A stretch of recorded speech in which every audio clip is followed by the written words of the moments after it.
Ребята, всем привет! Мы с Димой еще в детстве мечтали побывать в Помпеи, и вот мы шлем вам привет отсюда. Билеты из Рима мы брали заранее, но можно купить и на месте. При входе в археологический парк мы взяли аудиогид, кстати, есть и на русском языке, и пошли мы рассматривать достопримечательности. Считается, что раскопали еще только треть города. По сей день идут активные раскопки, но сложность в том, что много территорий занято частными владениями, и сколько всего еще не найдено, можно только представить.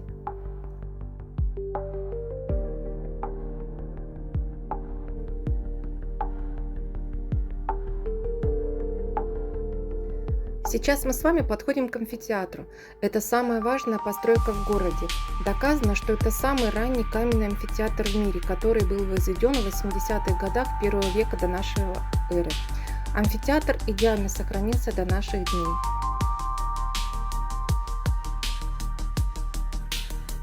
Вход в амфитеатр для зрителей нижних двух ярусов был по арочному проему, ширина которого 5 метров.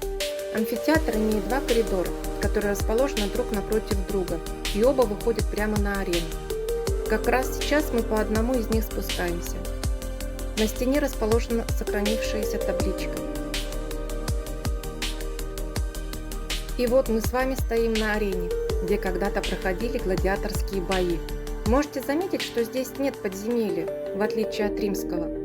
Амфитеатр был рассчитан на 20 тысяч человек, это почти весь город. Для безопасности арена отделена от зрителей стеной 2 метра, которая была расписана сценами из гладиаторской жизни. Места для зрителей были разделены на 3 яруса. Первый ярус, естественно, занимали почетные граждане города, там было 5 рядов. Второй ярус занимал 20 рядов и был платным. Третий ярус занимал 18 рядов и был бесплатным, а подняться можно было только по наружным лестницам. Они расположены со стороны города в 4 местах. А вон в тех маленьких ложах, расположенных над верхним ярусом, в арках, сидели женщины. От солнечных лучей и от дождя во время игр натягивали тент, чтобы защитить зрителей. Прогуливаемся по одному из коридоров амфитеатра. Здесь можно заглянуть в проем и увидеть ступеньки, которые ведут на первый и второй ярусы.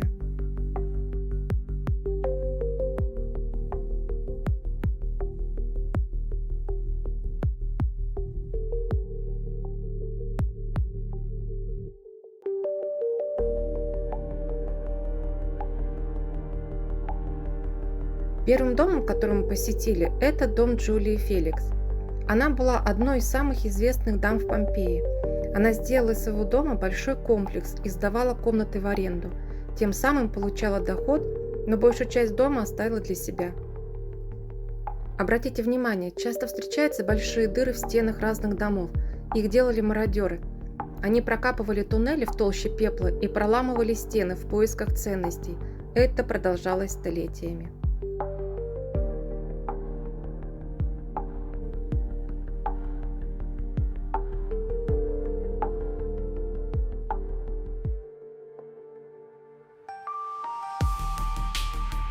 Дом достаточно большой и красивый. Великолепный сад с водоемом. Сохранилось много фресок, и на многих из них изображена обычная жизнь помпейцев.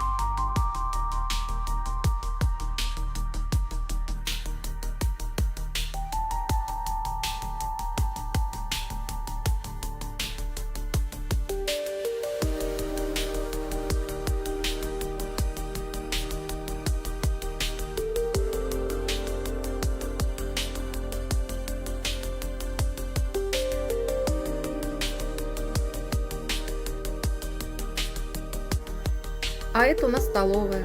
Кушали они лежа, и вот такие каменные кровати служили лежанкой, а по центру находились столы с едой.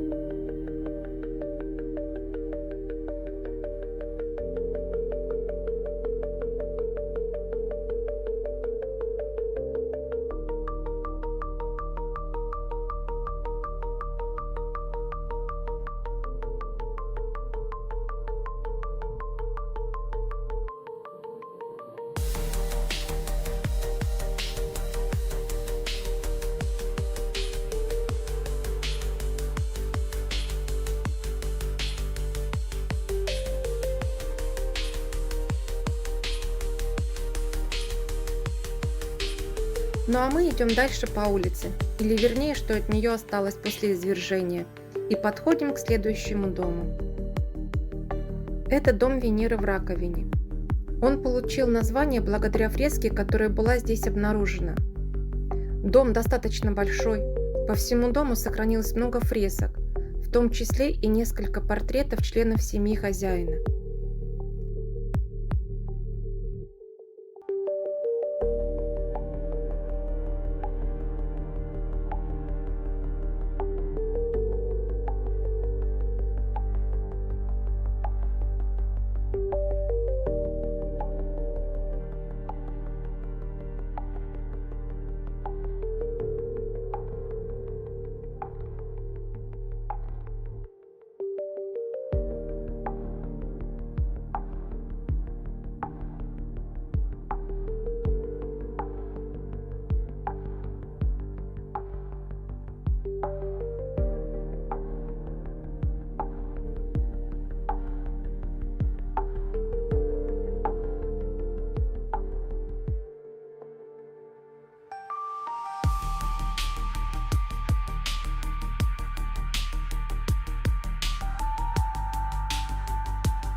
А вот и сама фреска с изображением богини Венеры, плывущей по реке в ракушке.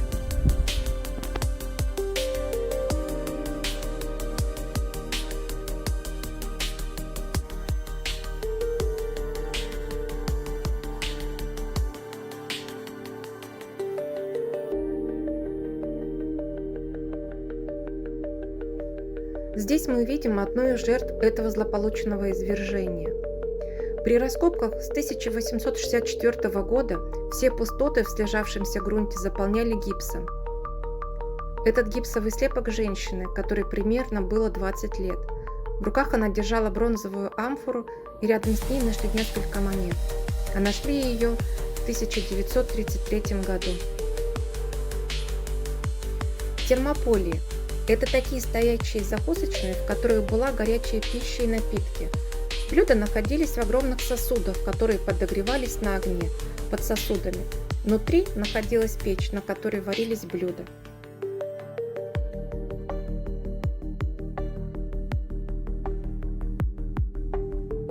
Термополей было очень много в городе. Общее количество раскопанных термополей насчитывается 89. Иногда даже в одном доме было по 2 термополия. В основном там питались ремесленники и торговцы, поскольку в их жилищах не всегда имелась кухня.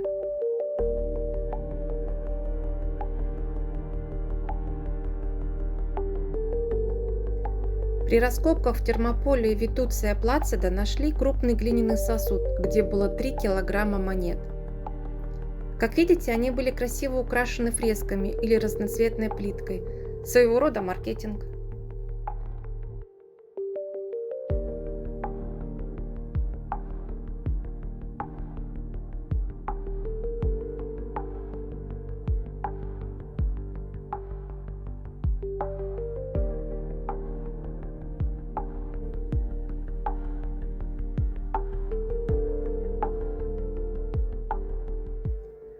Дом Октавия Квартия, к сожалению, был закрыт для посещений. При входе мы также видим гипсовый слепок, залитый в пустоту истлевшей двери.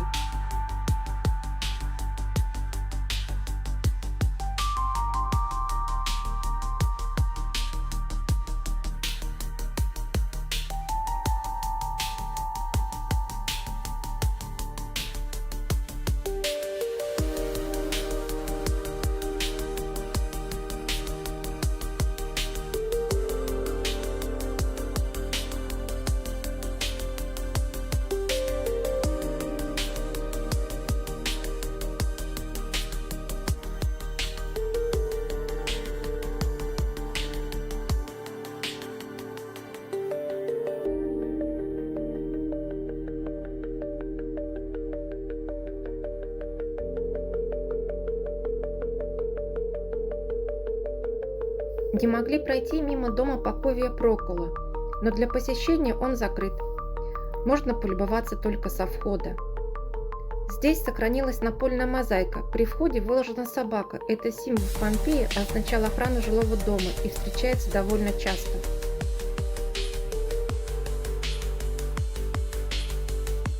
Обратите внимание, весь пол полностью покрыт мозаикой с изображением птиц, животных, а по бокам портрет мужчины и женщины.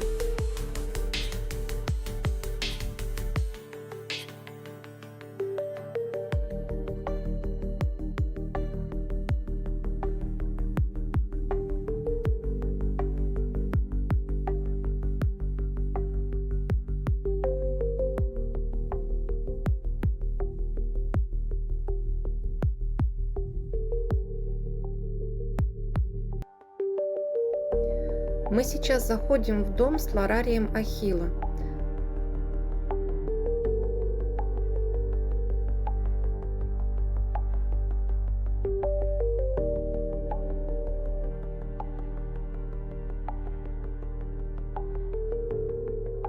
Дом получил свое название благодаря лепному фризу, который расположен на своде помещения. Оно выполняло своего рода небольшого домашнего святилища. Здесь изображены сцены боев Троянской войны.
А здесь мы пришли в прачечную Стефана.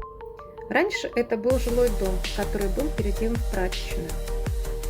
В центре помещения стояла большая ванная, а остальные ванны находились во дворе. При раскопках на входе в Филонику был обнаружен скелет с горстью мелочи в руках.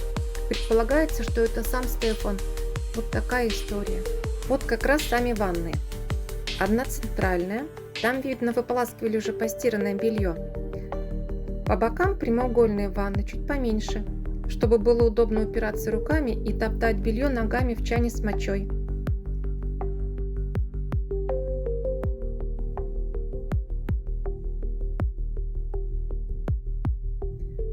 Сейчас мы прогуляемся по дому Марка Фабия Руфа.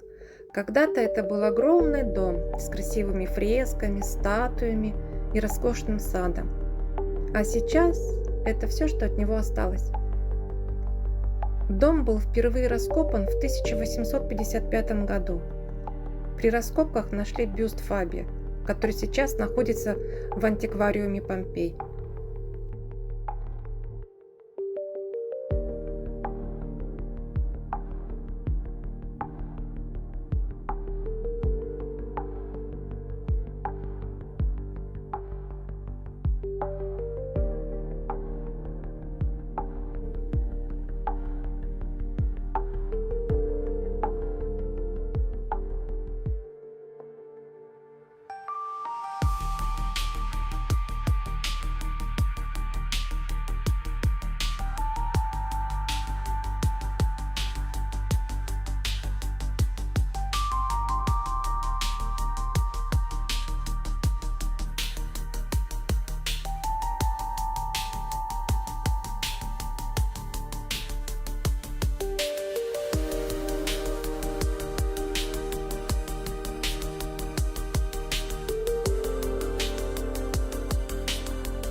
Это одна из пекарен, которая нам встретилась по пути. Здесь мы можем наблюдать весь процесс от перемалывания зерна до выпечки хлеба в большой печи. На одну пекарню было несколько мельниц. Можно предположить, что мука была разного помола, а саму мельницу приводили в движение рабы или скот.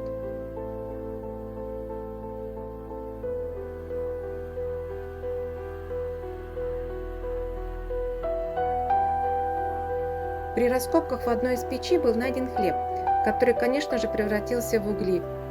В музее Неаполя есть такой уголек. На хлеб ставили штампы, кто его делал, а некоторые обвязывали даже веревочкой. Хлеб был очень плотный и тяжелый, и тонул в воде.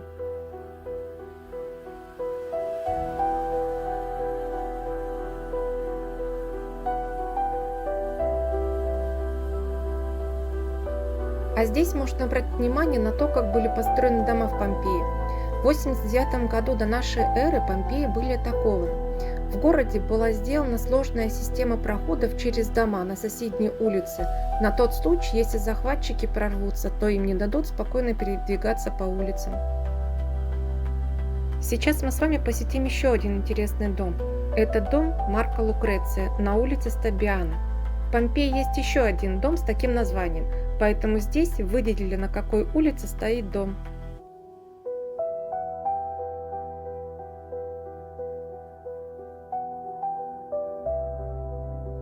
Больше всего поражает сад, где стоит мраморный фонтан, сверху статуя Селена, и по ступенькам сливалась вода в круглую чашу. Дом очень большой. Он был перестроен из двух домов. Сохранилось много фресок мифологического характера. Некоторые из фресок можно увидеть в музее Неаполя. Их перенесли, чтобы сохранить.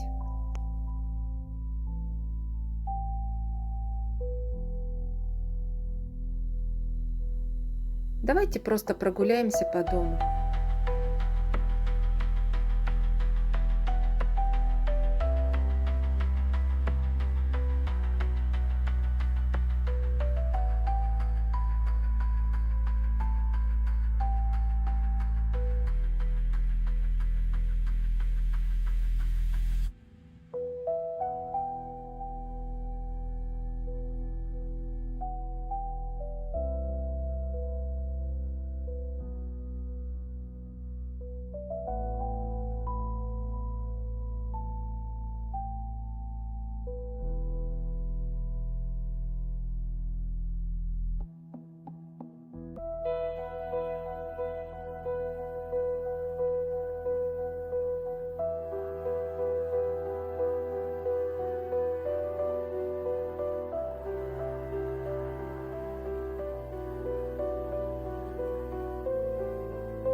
Центральные термы, как мы видим, занимали очень большую территорию в городе. Это целый квартал. А на момент извержения находились в процессе строительства, так что можно только представить, с каким размахом подошли к проекту.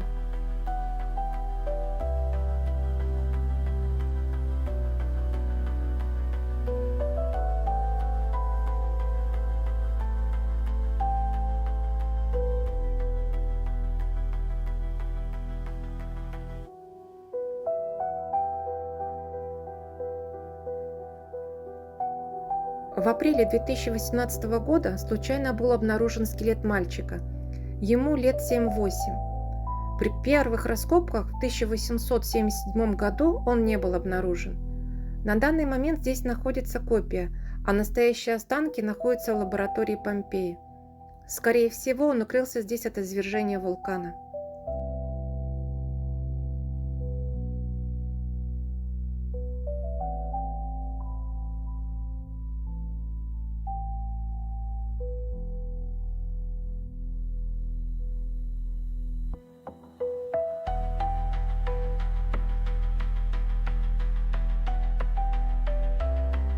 Здесь нет, как в других термах, разделения между мужской и женской частью, поэтому предполагается, что должны были быть разные часы посещений для мужчин и женщин.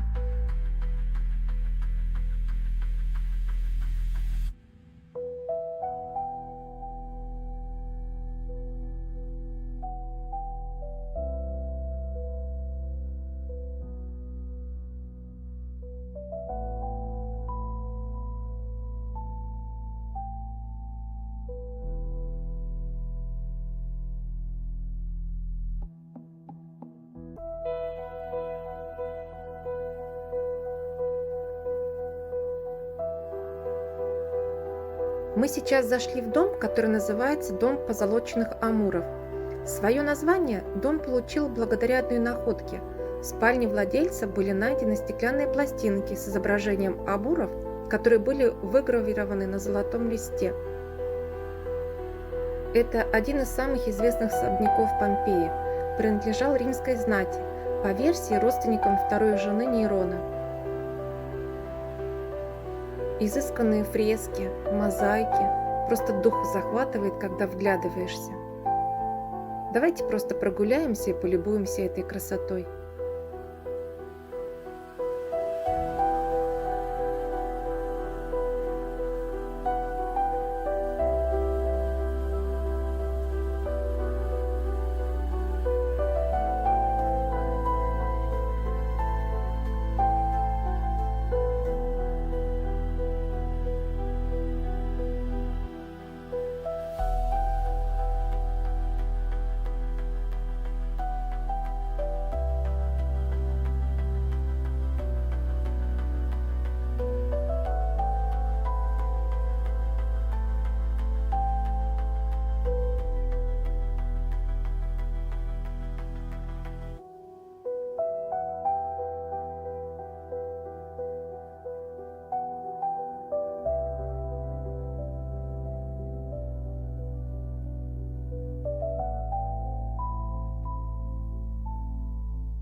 Это еще один из домов, в котором шикарно сохранились фрески.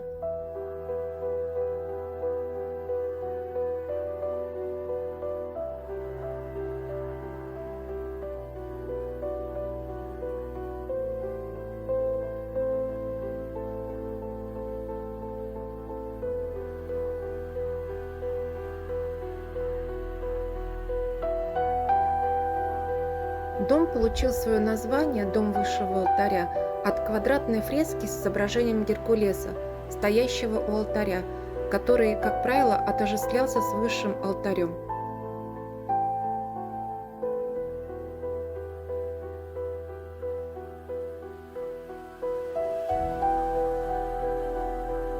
Само по себе дом не очень большой, но очень много фресок, которые хорошо сохранились. При раскопках в доме был найден уникальный стол, который сейчас находится в музее Неаполя, и 120 рыболовных крючков.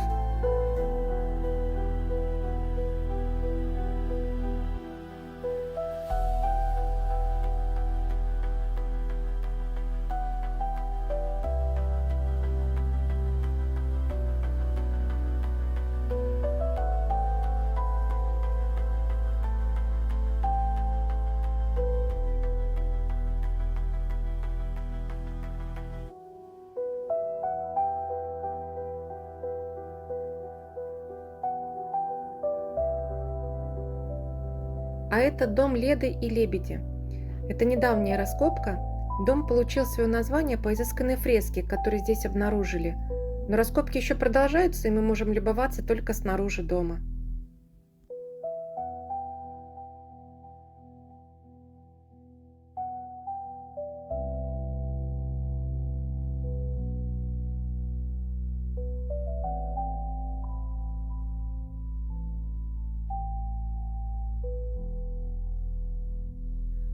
Пока Помпеи были не под Римской империей, то с водой в городе были проблемы. Воду собирали только дождевую. Как мы видим, в каждом доме в центре есть имплювий. Это бассейн для сбора дождевой воды. С приходом римской власти была построена сеть акведуков. Был центральный водопровод. Вся вода поступала со склонов Везувия в центральную водонапорную башню. И проблем с водой в городе не было до 62 года нашей эры. Гуляя по улицам города, можно увидеть систему водопровода, водонапорных башен и колодцев.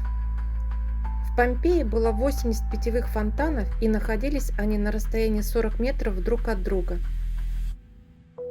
Спасибо, что прогулялись с нами. Подписывайтесь, ставьте лайки, нажимайте колокольчик.